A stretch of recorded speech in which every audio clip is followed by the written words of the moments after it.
Bonjour à tous. L'idée que nous nous faisons de Dieu est extrêmement importante, parce que d'elle dépend notre relation avec lui. Certains ont une représentation de Dieu comme un bon papa gâteau qui pardonne tout. Tout le monde ira dans la vie éternelle, parce que Dieu est amour et il sauvera tout le monde.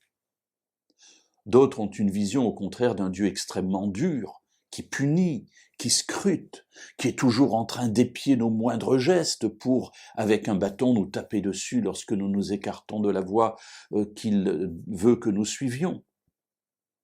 En fait, évidemment, l'image de Dieu est beaucoup plus complexe que cela, heureusement, et elle n'est ni l'une ni l'autre.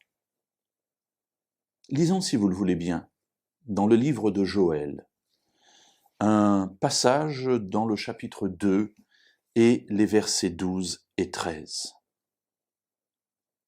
Maintenant encore, oracle de l'Éternel, revenez à moi de tout votre cœur, avec des jeûnes, avec des pleurs et des lamentations.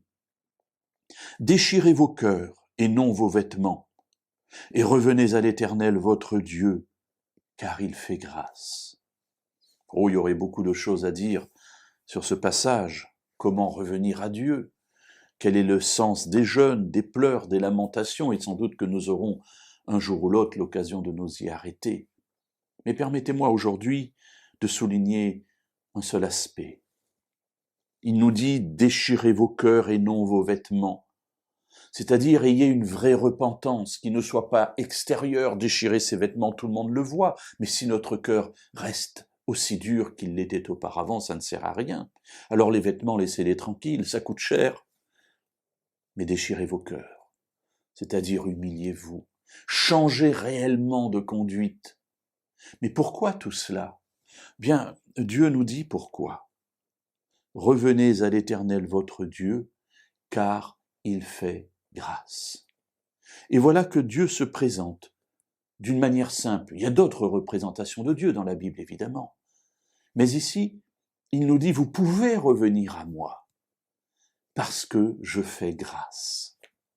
Mes amis, n'y a-t-il pas là une parole extraordinaire lorsque nous sommes chargés, lorsque nous sommes appesantis par le mal, par le péché, par une attitude de vie qui nous a éloignés de Dieu? Et à ce moment-là, on peut en avoir peur, on peut craindre de revenir à lui. Mais Dieu nous dit, n'ayez pas peur, ne craignez rien, car je fais grâce. Et voilà que notre Dieu se présente à nous comme étant celui qui est bien disposé vis-à-vis de nous. Alors ne craignons pas de nous tourner vers lui. Quelle que soit la situation, Dieu est toujours proche de nous, prêt à nous accueillir, parce qu'il est prêt à nous faire grâce.